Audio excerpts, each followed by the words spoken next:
Welcome to The Art of Medicine, the program that explores the arts, business, and clinical aspects of the practice of medicine. I'm your host, Dr. Andrew Wilner. And today, my guest is Kathleen Donnelly Israel, who has a new book and a very interesting story to tell. But before we get started, I'd like to thank our sponsor, locumstory.com. If you're considering locum tenens, either full-time or on the side, you probably have a question or two, or 20. Fortunately, locumstory.com has the answers you need. It's packed with unbiased information and advice from physicians. Locumstory.com has nothing to sell. It's simply an information resource. You'll find super handy tools that let you see locums trends for your specialty, compare different locums agencies, and there's even a quiz to help you decide if locums is right for you. Locumstory.com is the perfect place to start if you want to learn more about locums. All right, now, without further ado, let's get to our guest. Welcome, Kathleen. I'm so happy to be here. Yeah, well, I'm happy that you joined us. I learned about your story that your husband had Parkinson's disease. And at first, nobody really knew what it was. And eventually, they figured it out. And of course, Parkinson's disease is a progressive neurologic disease. And I'm a neurologist, so I see and treat Parkinson's disease. But I thought it would be valuable to get the opinion of a caregiver because as the disease progresses, the need for care increases, and caregivers and patients don't always see eye to eye on the treatment. So tell us about that. How did it start? How did you know that your husband did have Parkinson's disease? Well, one day I came home. I was going to school at the time, and I came home and he just laid it on me. That's what was wrong with him. He'd been having trouble with dragging his foot for a long time, and his job started requiring him to write. And so he couldn't write anymore. He would write and then it would get very small and then it was gone. And so he had to quit his job. And our youngest son was just going off to college. And yeah, that wasn't too good to, have to quit his job. He thought he would get another job. He wasn't worried about it, but the meds they gave him made him tired all the time. So he would try and do odd jobs for people, and he would end up falling asleep while he was doing them. So that wasn't good. So we just when he got sick, I was thinking, oh, let's cure this thing, and so I was like going online and finding ways to cure him. And I sent this guy $50 and he sent me his cure from Australia. And Ron did not want to have anything to do with it. He wanted to do the medical model. And then I bought these negative ion clothes and he refused to wear them. He was, I think he embraced his disease. And so I realized he did not want me to be his healer. He wanted me to support him. And so at that time I had to give up, even though I was angry about it. I told him, if you don't try, you're going to take me down with you. My life is going to be caring for you instead of doing what we thought we would do in our old age. He was an athlete. And he was a triathlete.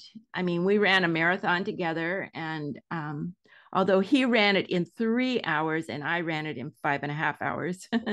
So I was the wannabe athlete and he was the athlete. So he really was an athlete. So this diagnosis Yeah. was life-changing for him personally and life-changing for you as a couple.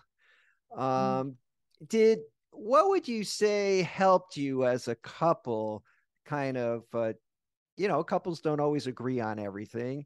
So what was it that helped you kind of come to terms and you said, okay, I understand what you're thinking and it's not exactly what I'm thinking, but we're going to do this together? How did you hold it together?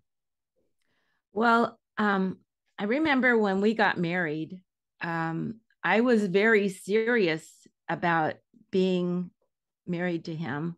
And I remember thinking, you know what? My life is not going to be my life anymore. I was 20 years old, but I realized at that time my life is not my life anymore. It's going to be our life from now on. So it was a no-brainer that I would support him. And personally, I was used to, I mean, we kind of supported each other over the years. I had a car accident one time, and he used to take me to work every night and pick me. I mean, I worked the graveyard swing shift, I guess, maybe.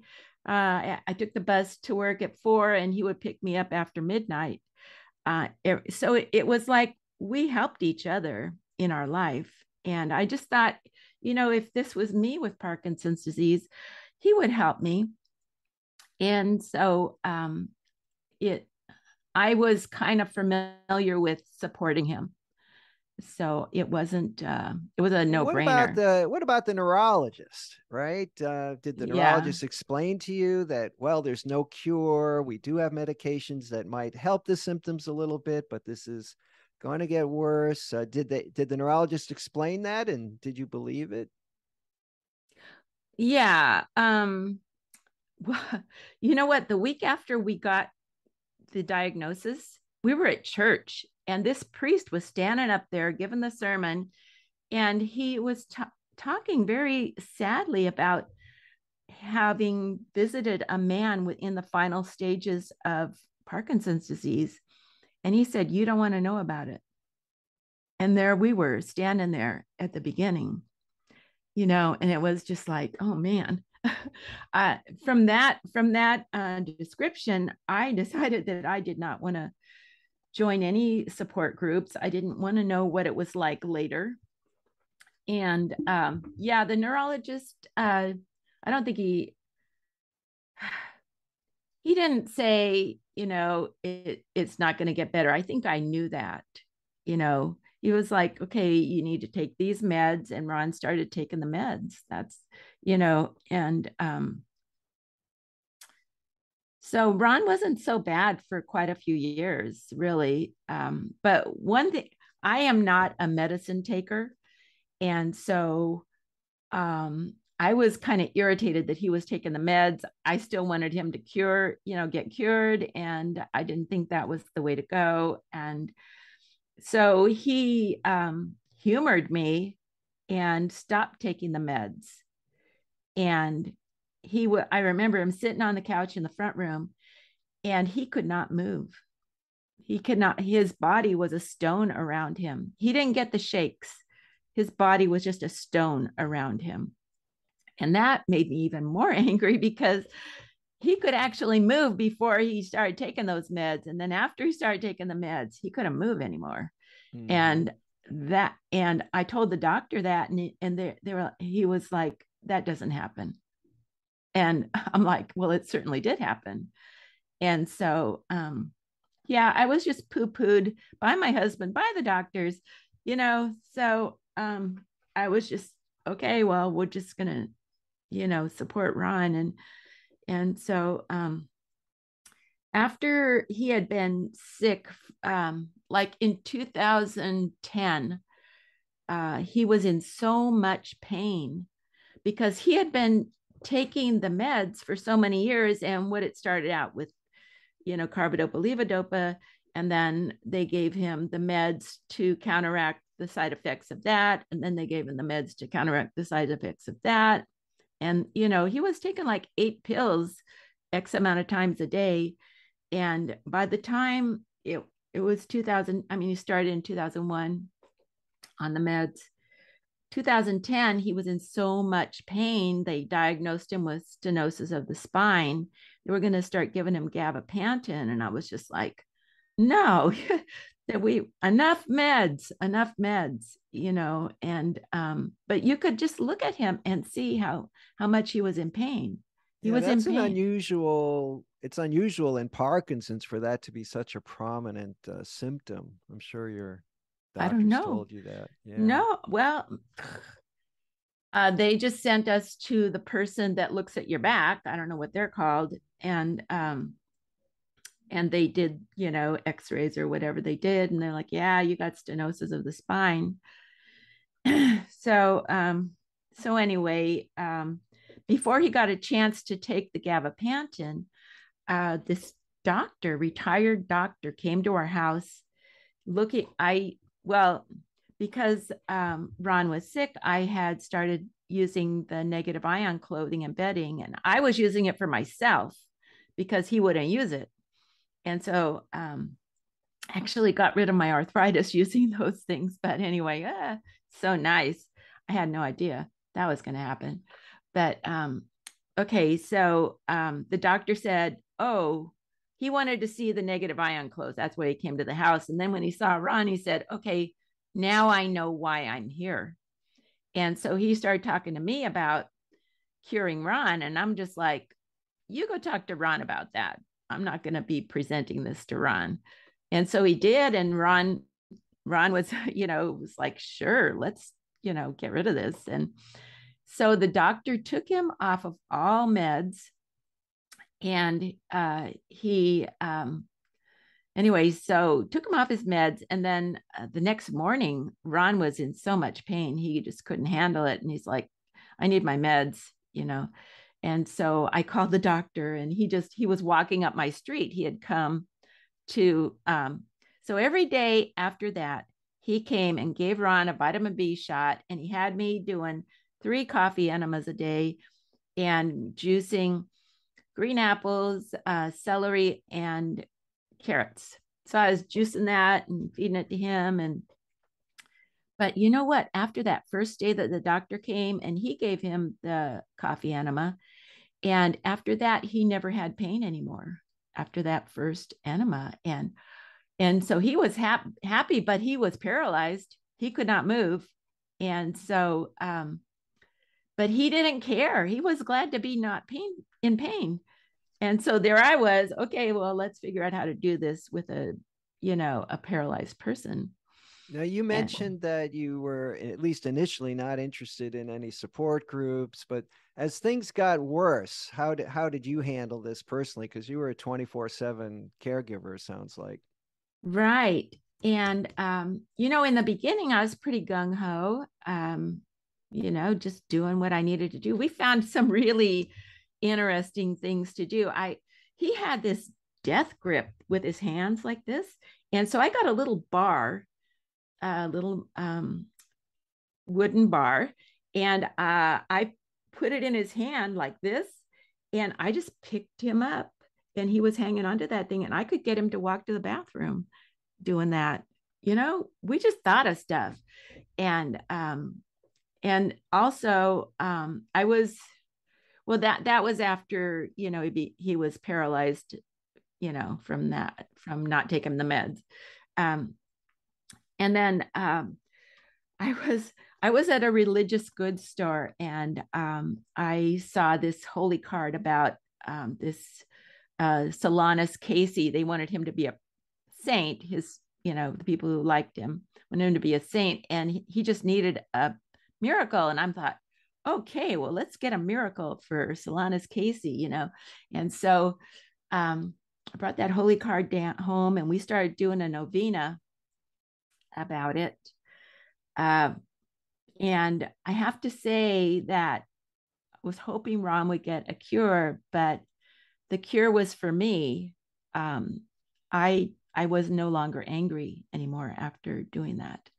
So I was just like, okay, I'm not angry anymore, but Ron's not cured. And so we just, for 6 months, we did the doctor's cure.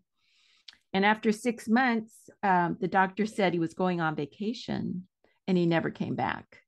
So I guess he figured, well, I tried to cure Ron and it didn't work. So, oh well. And so there was Ron paralyzed, and our kids, we have 5 kids, and they were like, you can't leave Dad paralyzed. And Ron was all happy that he wasn't in pain. He was like, this is fine for me. He loved cowboy movies. He would sit in his, we got one of those chairs that kind of lifts you up and stuff. And so he would just sit there and watch cowboy movies and NCIS all day long. And he was fine. He was happy. Like I say, he embraced his disease. He wasn't a sad person at all. So eventually, he did pass away from Parkinson's disease. Is that what happened? Yeah, he couldn't swallow anymore, and they wanted to put a tube in his side to feed him. And I was thinking, how's that going to work? Because the way I got him to his bed is I just grabbed him around the middle, did a pirouette, and threw him in his bed, And I was like, how are you going to do that with a tube hanging out your side? I didn't know, I didn't know how that would happen. And so he decided to be done with his disease. And I feel like it was a gift to me. I spent my 60s taking care of him in that way. And 2018, he just couldn't live anymore. And it was like, are we going to call and get the appointment for the tube in your side, or are we going to call hospice? And so we called hospice, and he was gone in a week. I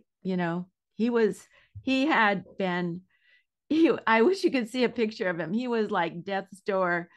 But I mean, it was so great having him with me, because I could just stick it, dress him up in his suit and stick him in his wheelchair and take him to the theater and stuff, take him to the beach.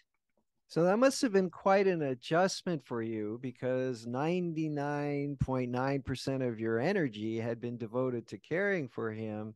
And then suddenly he's gone. Yeah. So it was grief and relief. That's what it was. Mixed grief.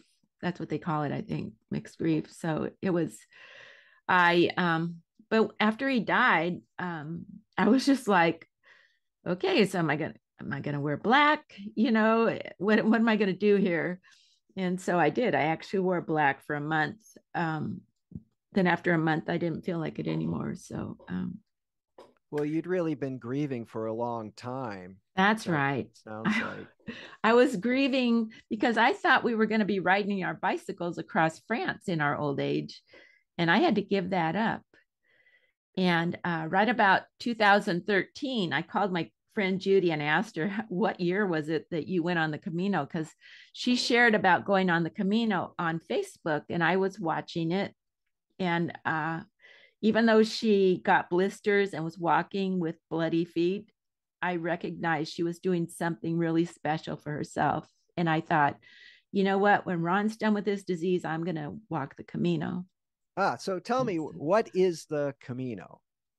The Camino Santiago de Compostela there's many routes, but I decided to walk the French way. You walk from Saint-Jean-Pied-de-Port across the Pyrenees and through Spain to Santiago.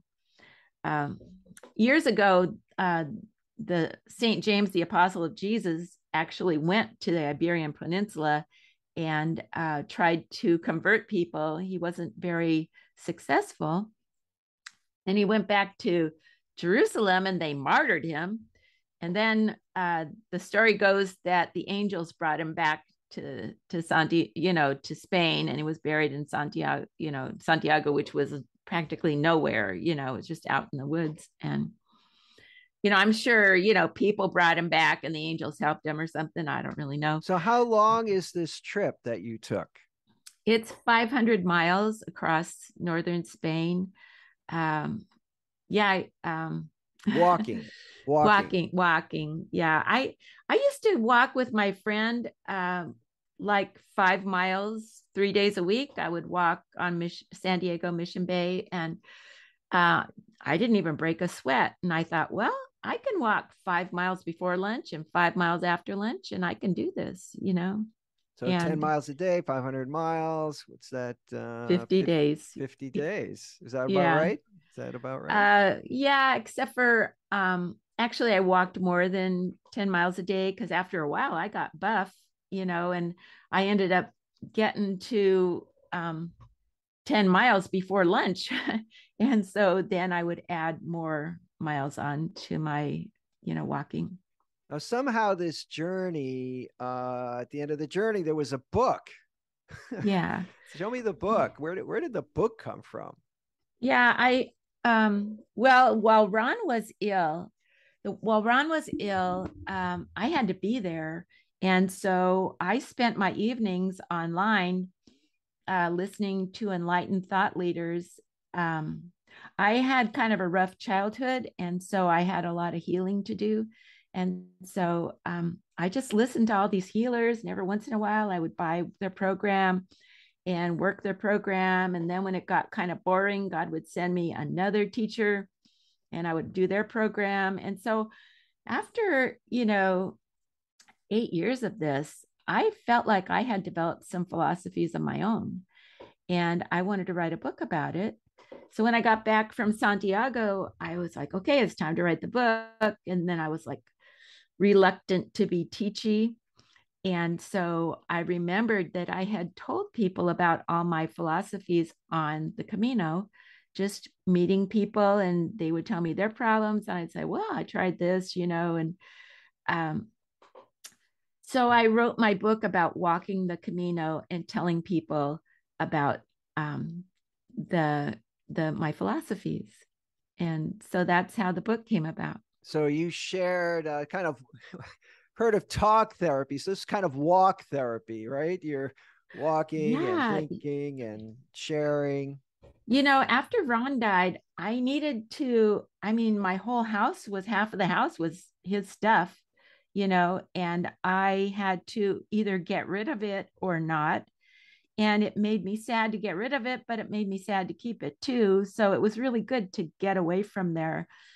I was gone for 3 months, actually 66 days on the Camino. And then I went to Scotland afterwards and took some art classes. But So the book is available on Amazon. Is that right? yeah. So my website is wisdomonthecamino.com.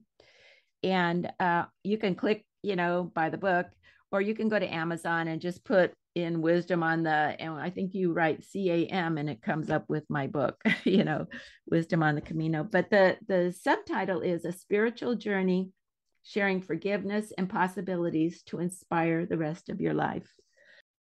Now, is there anything in there do you have any advice or thoughts to share with someone who is in your situation as a kind of a caregiver? It doesn't have to be Parkinson's, but with some chronic illness where there's kind of no way out, there's no cure and this is the way it's going to be. Did you learn anything that might help someone else? One of the things that I learned is there are endless possibilities. One of the drawbacks of trauma is that we can't see the possibilities for ourselves in our life. So I guess what I want to say is there are endless possibilities and you just got to notice them. And also when things are awful, I believe that I attracted all the awful things in my life with my low vibration. I came in, I was vibrating really low and I honor myself for deciding to come into this world actually to raise my vibration. So what I found is that you have to like change your mind. Like I used to think that my story of abuse was really important, but I found out it is really important not to dwell on it because the whatever you think about, you bring about. So if I'm going to be thinking of thinking stuff, I'm going to be bringing about that kind of stuff in my life.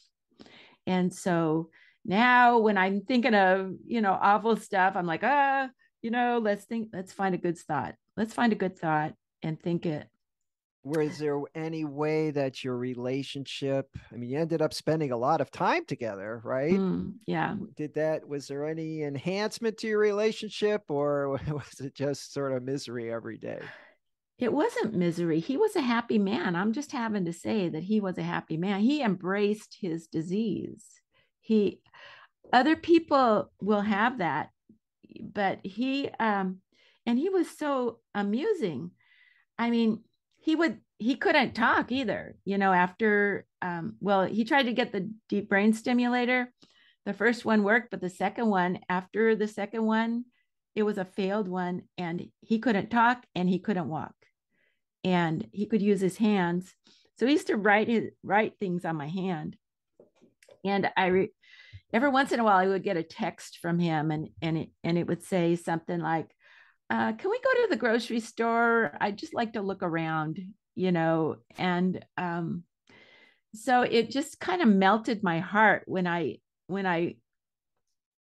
thought about, there he is in his room watching cowboy movies, and he's like thinking about, well, let's go to the store, and I thought it was lovely. So Kathleen, yeah, every once in a while, I mean, he couldn't move his foot. I mean, and that would make me crazy. I would be trying to move him, and his foot was like glued to the floor. And that really frustrated me. And I had to get over that, but that was hard. I have to say. as a neurologist who sees patients usually, fairly briefly, this has given Yeah. me a lot of insight, and I want to thank you for sharing your story on the art of medicine. Well, thank you for this opportunity. Before we close, I'd like to give another thanks to our sponsor, locumstory.com, a resource where providers can get unbiased answers to all their questions about locum tenens. I'm Dr. Andrew Wilner. See you next time.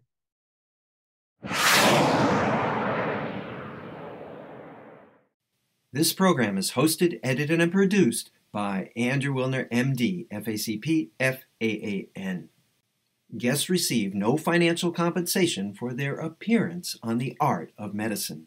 Andrew Wilner, MD, is Associate Professor of Neurology at the University of Tennessee Health Science Center, Memphis, Tennessee. Views, thoughts, and opinions expressed on this program belong solely to Dr. Wilner and his guests, and not necessarily to their employers, organizations, or other group or individual. While this program intends to be informative, it is meant for entertainment purposes only. The art of medicine does not offer professional financial, legal, or medical advice. Dr. Wilner and his guests assume no responsibility or liability for any damages, financial or otherwise, that arise in connection with consuming this program's content. Thanks for watching. For more episodes of The Art of Medicine, please subscribe. www.andrewwilner.com